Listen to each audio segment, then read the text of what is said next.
Welcome back, guys. So we are going to start the architecture of Oracle, what it is, how the Oracle looks, or how what's the architecture of Oracle database. Okay, so these are this is the overview of the primary components of Oracle.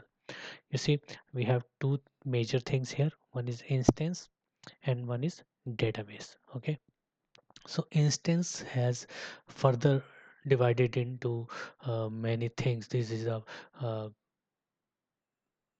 glo- uh, this is the memory structure, okay, which consists of shared global area and shared pool, and this one is these are the background processes. Okay, these all are background processes which are running to access and help to access these database. Okay, and this is the server process, this is the user process which is trying to access this database.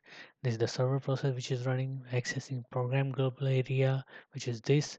And in turn, the instance is we use the instance to help getting access to the database, where we have the data files, the control files, the redo log files, and we can also have archive log files. Okay, in case of when we'll be discussing all these files, why we need archive log files, what are redo log files, why we need them, what are control files, and what are data files, how we create them, how we manage data files in table spaces. Those are the important things we can we can see in our upcoming lectures. Okay, so here we are just going to discuss the architecture of this, the memory structure of Oracle.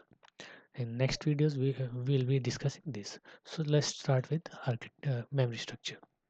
Okay, you see there we have in shared global area. This is the shared global area. We have shared pool, database, buffer cache, redo log, buffer cache, large pool, library cache, everything in there. So let's start the memory structure. Okay, so it has program global area. First, we are going to see the program global area.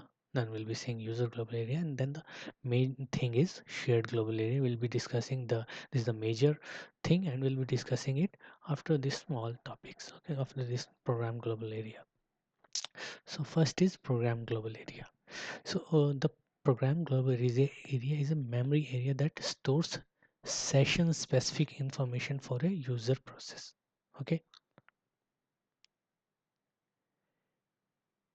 it's all the information about the user, what's uh, s- information related to a user process. Okay, what the process that is running. Okay, it is allocated for each background process or user process. Okay, Oracle server processes as well. Every process has its own program global or area, and is used to store data like sorting areas, session variables, SQL execution state and context, memory for cursor and bind variables. Okay, so everything you need to store related to running a process in Oracle, that is stored, that share the program global area. What is user global area? The user global area, or similar, simply UGA, it is similar to the program global area, but it is used for sessions specific data stored in the shared pool of the system global area. Okay, it is used for data stored in shared pool, okay, of the system global area. User global area, that's used for this one only. Program global area is for all these things, and user global area is for this shared uh, global area. Okay, the UGA contains session level data that can be accessed by multiple Oracle processes, but is still specific to a particular session only. Okay, when you run a session for the database, only for that particular session this user global area will be used. Okay, and this is for a particular whole background process or user process, the program global area. So okay, so these are program global areas and user global areas. We'll be seeing the system global area, the main key structure of Oracle, in our next video. Okay, Thank you.